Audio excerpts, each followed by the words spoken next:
Payman. Deputy President, I move that the Senate take note of the explanation.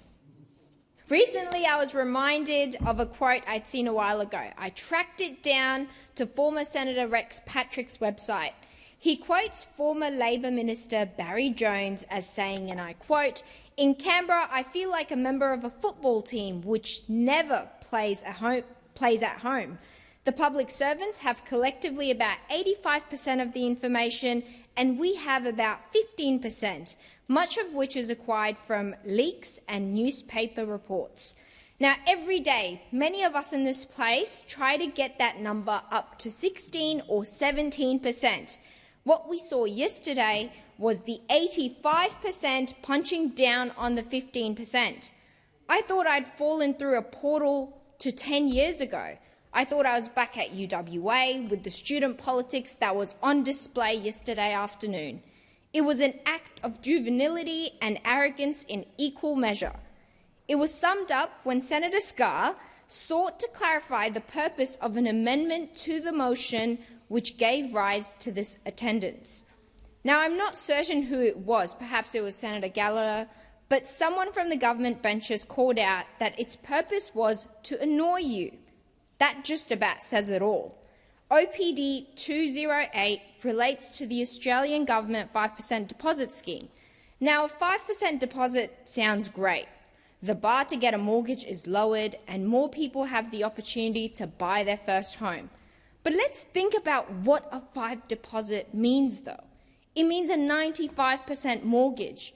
It means hundreds of thousands of dollars more in interest for banks over a period of a loan.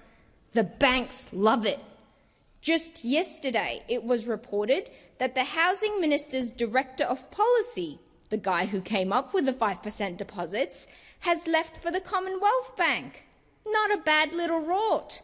It also means as more people are able to enter the market and demand increases, the cost of housing will increase.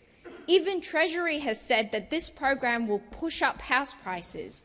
So if you get into the program, congratulations, you'll soon be joining the ever-expanding group of Australians who are behind on their mortgage payments, as the RBA tells us that inflation is back on the rise and the rate-cutting cycle is over.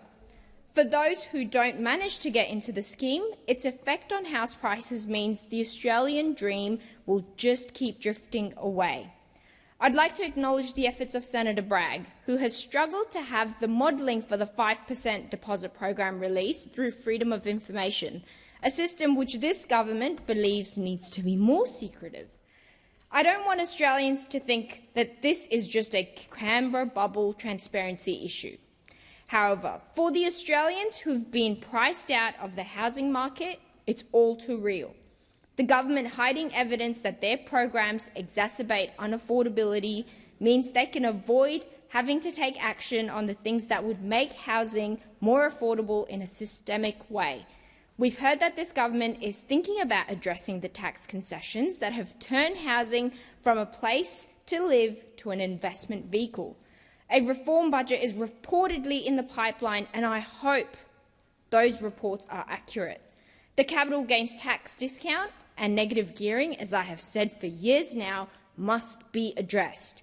They have been putting upward pressure on house prices for decades, and first-home buyers of Australia have been increasingly unable to keep up with these price rises. If we want to make home ownership something that is available to many, not the few, we must attack housing affordability from every single angle. In October, it was reported that we were on track to fall at least 27% short of the 2029 housing target. We cannot leave current settings as they are and hope that things will just miraculously get better. We need to look at tax settings, we need to alleviate the skills shortages, and we need to reduce the cost of building houses. And we need to break free of the ball and chain of NIMBYism. If we do not do so, the trend towards Australia becoming a nation of renters, subordinate to a landed elite, will accelerate. Thank you.